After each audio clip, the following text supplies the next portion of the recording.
Hi YouTubers, Gasser Dave here. On this installment, I'll be showing how I'm going to be doing the door panels on my 57 Gasser. So stay tuned. Any comments, please list them below. Thanks a lot.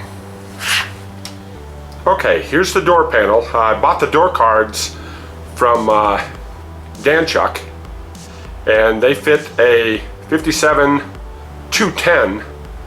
So where the molding holes are in the wrong location.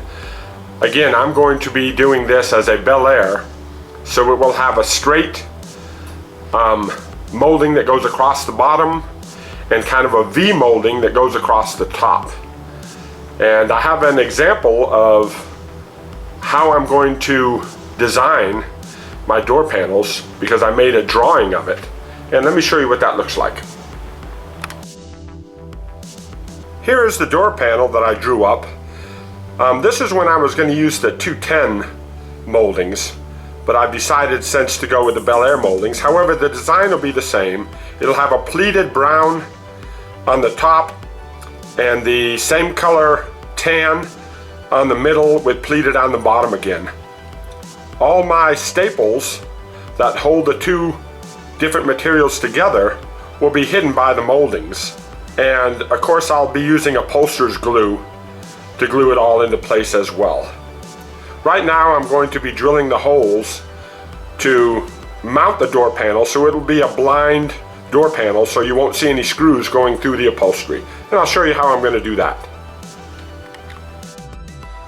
Okay, first off, there are two different kinds of blind panel holders, I guess you could call them, that I've seen out there. The first one is this variety.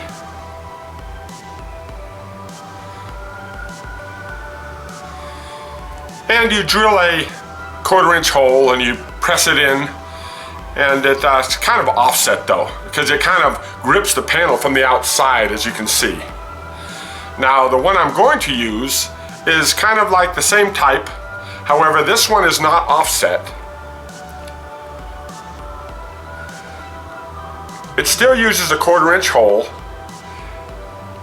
and it will go right through the hole, right into the panel, and then I'll upholster over it, and then I can just press these in to the pre-drilled holes once I get the panel built.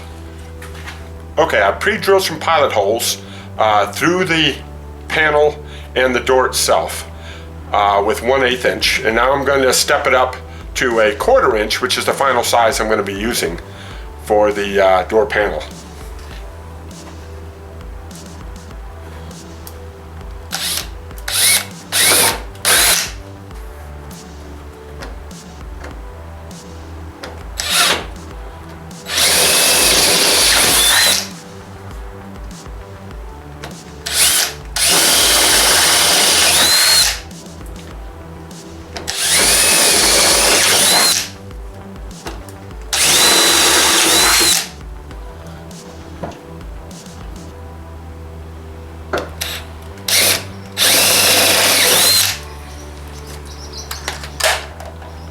So that's all on the side. I'm actually not going to be using this exact cardboard. I have some 1/8 inch MDF board that I'm going to actually be tracing this cardboard over. So that's why I'm pre-drilling the holes, so I can mark the holes and drill it in the MDF that I have. So everything should fit tight, and the MDF won't be as flexible as this, but it's about the same thickness.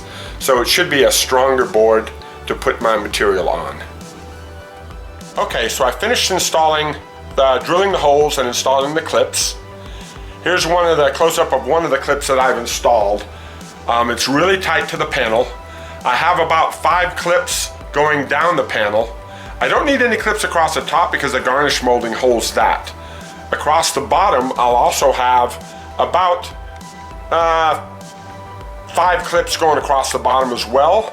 So that should take care of the bottom of this. And 5 clips on the other side over here also. The material is going to cover these clips, so all I have to do is, once it's all covered, is poke these in just like a regular door panel on a newer car would do. So there won't be any screws exposed. I will have a little bit of cushion added to this to kind of give it so you won't see these rivets in here. not to mention the material on top of that. Okay, I ran into a little problem at the bottom of the door. I think it's only on 55s and 56s, not 57s.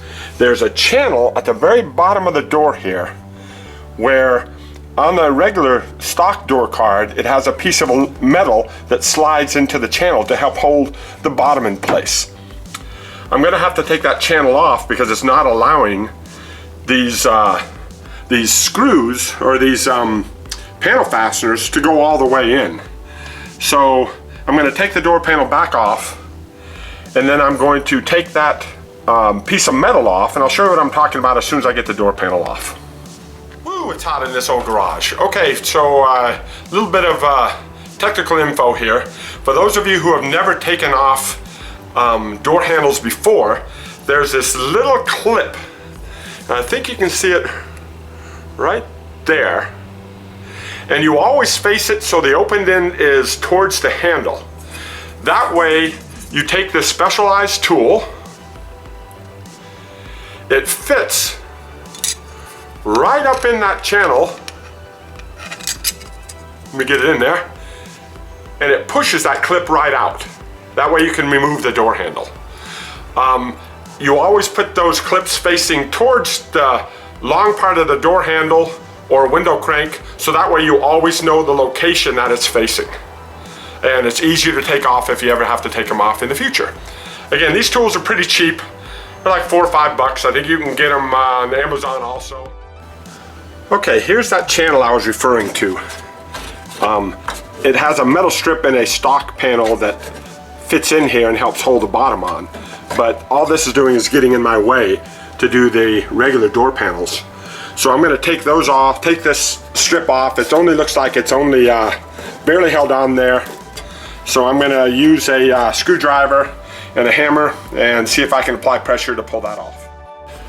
Okay, so here's the panel all taken off, or that strip all taken off. Here it is on the floor, by the way. So it was just barely held on by a couple of tack welds here and there. So now you can see that I have complete access and I don't have that double panel I have to go through in order to put that into the door. So these are all the screw holes I have that are going to be used for my panel holders. Again, I'm going to be transferring this to 1/8 inch MDF. So it'll be a stronger board than the cardboard that's on there currently. Okay, the door panel's on. For putting on the window cranks or the door cranks, the door handles, remember it's that little tiny clip that has to be installed. You always, again, want to have these facing down, and all you do is put it on the door, orient it how you want to have it oriented. Make sure you feel the teeth engaged and pop it on. Simple as that. Okay, thanks for watching this installment of Gasser Dave, starting on my door panels. Stay tuned. You'll see more as I move along with it. Don't forget to like and subscribe to the channel. Thank you very much. See you next time, YouTubers.